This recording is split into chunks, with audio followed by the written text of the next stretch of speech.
Hello বন্ধুরা, আশা করি সকালে ভালো আছেন।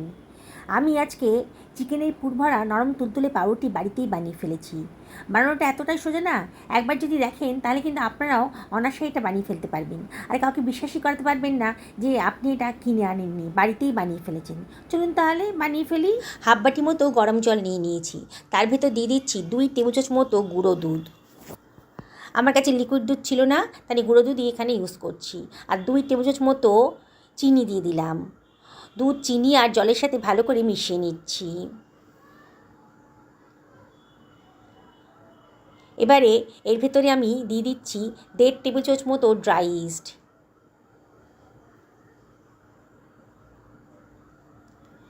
এবার সব কিছু খুব ভালো করে মিশিয়ে নেব। জলটা যেন উষ্ণ গরম থাকে, সেইভাবেই দুধটা গোলাবেন। তারপরে ইস্টটা দিয়ে দেবেন, দিয়ে খুব ভালো করে এটাকে মিশিয়ে নেব। 5 মিনিট মতো রেখে দেব। মিনিট 5-6 বাদে ঢাকাটা তুলে দিয়েছি। দেখুন, ইস্টটা কিন্তু দুধের সাথে খুব ভালো করে মিশে গেছে।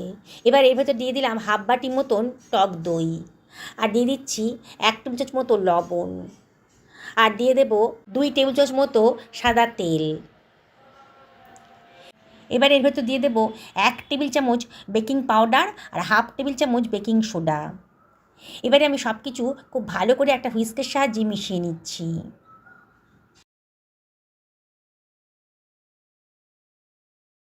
খুব ভালো করে মেশানো হয়ে গেছে, সরিয়ে রাখলাম।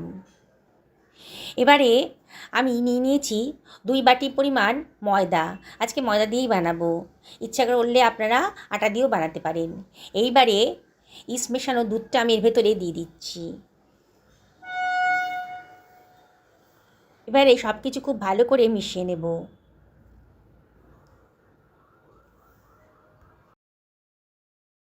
প্রথমে জল দেব না, দুধটা দিয়ে মেখে নেব। যদি প্রয়োজন হয় তাহলে একটু জল দেব।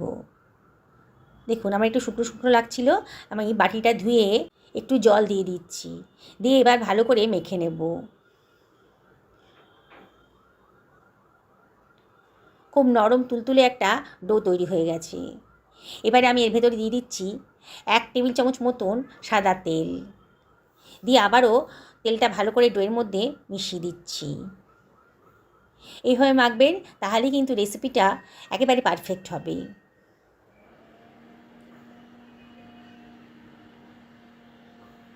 দেখুন কতটা স্মুথ ডো তৈরি হয়ে গেছে।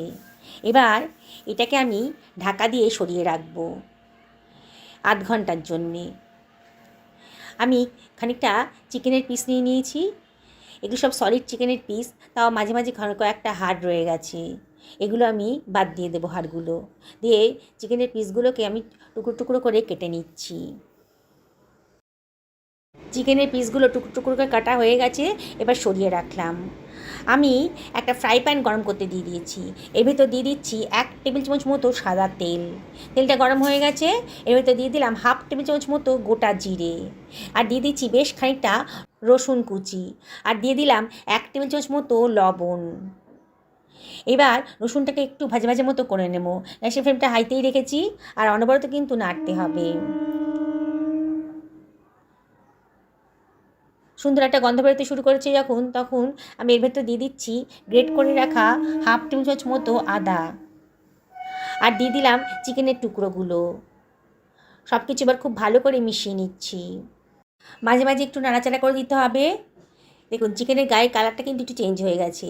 এই সময় আমি দিয়ে দিচ্ছি 1/4 টেবিল চামচ মতো হলুদের গুঁড়ো, হাফ টেবিল চামচ মতো ধনের গুঁড়ো দিলাম, হাফ টেবিল চামচ মতো জিরের গুঁড়ো দিলাম, আর দিয়ে দিচ্ছি 1 টেবিল চামচ মতো লঙ্কার গুঁড়ো। একটু ঝাল ঝাল হলে খেতে ভালো লাগবে, তো এই লঙ্কাটা অবশ্যই নিজেদের পছন্দ মতো দেবেন। আবারও সব কিছু খুব ভালো করে মিশিয়ে নেব। এবারে আমি এর ভেতরে দিয়ে দিচ্ছি 2খানা পেঁয়াজকে কুচি করে কেটে রেখেছিলাম, দিয়ে দিলাম। আবারও সব কিছু খুব ভালো করে মিশিয়ে নেব।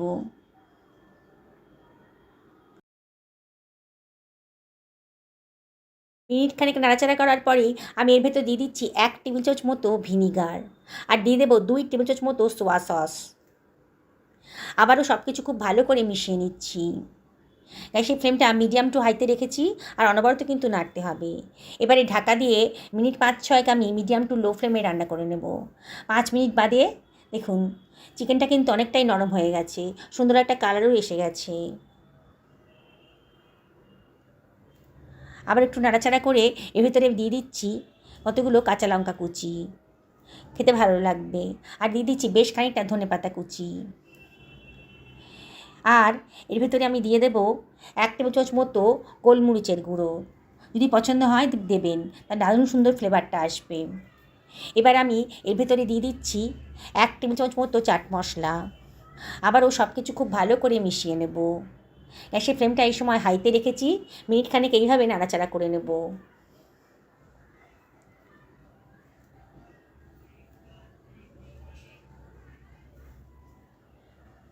দেখুন খুব সুন্দর করে এটা রেসিপিটা তৈরি হতে চলেছে। অসম্ভব টেস্টি আর অসম্ভব দামি একটা রেসিপি কিন্তু আপনি বাড়িতেই তৈরি করে ফেলতে পারবেন অল্প খরচের ভেতর। গ্যাসের ফ্লেমটা অফ করে এবার একটা থালার মধ্যে এটাকে ঠান্ডা হতে দিয়েছি। চিকেনের যে পিসগুলো একটু শক্ত শক্ত বড় বড় ছিল সেগুলোকে আমি হাত দিয়ে একটু স্ম্যাশ করে দিচ্ছি, মানে ছোটো ছোটো পিস হলেই খেতে ভালো লাগবে। দেখুন কীভাবে বানালাম। হয়ে গেছে, সরিয়ে রাখছি। আমার ময়দাটা মাখা হয়ে গেছে কিন্তু আধ ঘন্টা হয়ে গেছে। আবারও ঠেসে ঠেসে এটাকে মেখে নিচ্ছি। দেখুন কতটা নরম তুলতুলে হয়েছে। আপনাদের হাতে যদি সময় থাকে তাহলে ঘন্টা 2 এটা রেখে দেবেন। একেবারে নরম তুলতুলেভাবে মাখানো হয়ে গেছে। এখান থেকে আমি একটু বড় সাইজের করে লেচি কেটে নেব।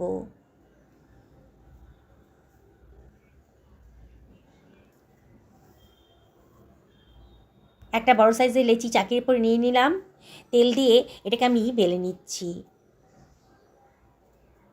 গোল করে। আমরা যেমন পুরি বানাই, পুরির সাইজের মতো করে বেলে নেব। এইবারে এর ভেতরে আমি দিয়ে দিচ্ছি চিকেনের স্টাফিংটা দিয়ে, দেখুন ভিডিওতে যেমন দেখাচ্ছি সাইডগুলো ধরে সিল করে দিলাম। এইভাবে করবেন, তাহলে কিন্তু পুরটা আর বেরোবে না।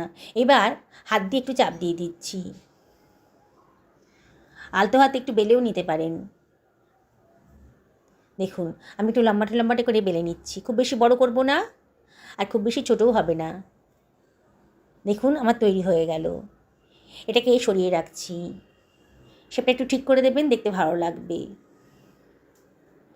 আমি আরেকটাও আপনাদেরকে বেলে দেখাচ্ছি। প্রথমে একটা বড় সাইজের লেচি তেল দিয়ে একটুখানি বেলে নেব। তারপরে এর ভেতরে দিয়ে দিচ্ছি বেশ খানিকটা চিকেনের স্টাফিং। আজকে আমি চিকেন দিয়ে বানাচ্ছি, আপনার ইচ্ছা করলে আলু দিয়েও বানাতে পারেন। বাটির মতো করে মুখটাকে ভালো করে সিল করে দেব,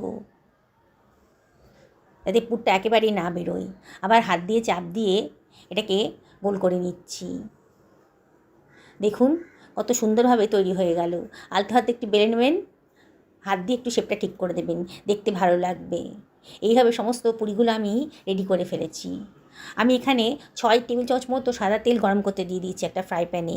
তেলটা যখন গরম হয়ে গেছে তখন গ্যাসের ফ্লেমটা মিডিয়াম টু হাইতে রেখে আমি 2খানা পুরি দিয়ে দিলাম। ওপর থেকে একটু তেল ছিটিয়ে ছিটিয়ে দেবেন, তাহলে ওপরের পোর্শনটাও সুন্দরভাবে ভাজা হয়ে যাবে। মিনিট 1.5 থেকে 2 মিনিট এইভাবে এটাকে ভেজে নেবেন, তারপরে এটাকে উল্টে দেবেন। দেখুন নিচের পোর্শনটাও কিন্তু হয়ে গেছে। কি সুন্দর একটা কালার চলে এসেছে। কত অল্প খরচের ভিতর দারুণ স্বাদের এই রেসিপিটা আপনি তৈরি করে ফেলতে পারছেন। তাকে খাওয়াবেন না, সে তো বিশ্বাসই করতে পারবে না যে আপনি এটা নিজে হাতে বানিয়েছেন। দেখুন কতটা ফুলে ফুলে উঠেছে। এইভাবে উল্টে পাল্টে দেবেন। দারুণ সুন্দর রেসিপিটা কিন্তু তৈরি হয়ে গেল। এবার একটা ছাঁকনির উপরে আমি তেলটাকে ঝরানোর জন্য দিয়ে দিচ্ছি। তেলটাকে ঝরিয়ে অন্য একটা পাত্রের ভেতর এগুলোকে রেখে দেব। আবার ওই তেলের ভেতরেই দিয়ে দিচ্ছি বাকি পুরিগুলো। বন্ধুরা রেসিপিটা ভালো লাগলে লাইক শেয়ার কমেন্ট করতে কিন্তু ভুলবেন না। আর যেসব বন্ধুরা আমার এই রেসিপিটা দেখছেন অথচ এখনও আমাকে সাবস্ক্রাইব করেননি, তাদের কাছে আমি একান্ত রিকোয়েস্ট করবো আমার চ্যানেলটা সাবস্ক্রাইব করার জন্যে। পাশে থাকা বেল আইকনটা অবশ্যই ক্লিক করে দেবেন, তাহলে আমার রান্নার নোটিফিকেশানটা আপনারা চটজলদি পেয়ে যাবেন। আর ফেসবুক থেকে যেসব বন্ধুরা দেখছেন তাদেরকে আমি রিকোয়েস্ট করব আমার পেজটা ফলো করার জন্যে। দেখুন কথা বলতে বলতে কিন্তু পরের ব্যাচের পুরিগুলোও ভাজা হয়ে গেল। অসম্ভব টেস্টি। বললাম তো এত সুন্দর রেসিপি না আপনারা কোনো রেস্টুরেন্টেও খুঁজে পাবেন না। এবারও আমি একটা স্ট্যান্ডারের উপরে এগুলোকে দিয়ে দিচ্ছি। তেলটা যত সম্ভব ঝরে যাবে। আমি একটা সার্ভিং প্লেটে এগুলোকে সার্ভ করে দিচ্ছি। বাড়িতে কোনো পার্টি হবে, তাহলে এই রেসিপিটা আপনি বানিয়ে ফেলতে পারবেন চটপট। বেশি সময় লাগবে না আর বেশি খরচও লাগবে না। অসম্ভব টেস্টি, আর বানিয়ে খেলে না বারে বারে বানাতে ইচ্ছে করবে, এতটাই টেস্টি।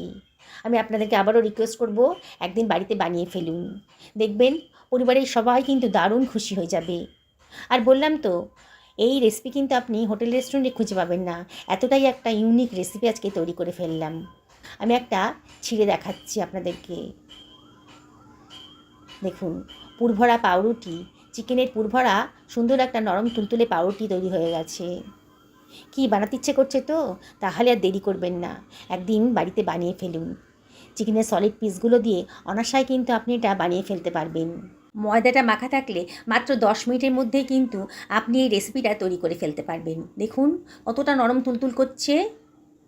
কি বলবেন, চিকেনের পুরভরা পাউরুটি দেখুন কতটা লোভনীয় হয়েছে। সকলে ভালো থাকুন এই কামনা করে ভিডিওটা শেষ করলাম। নমস্কার।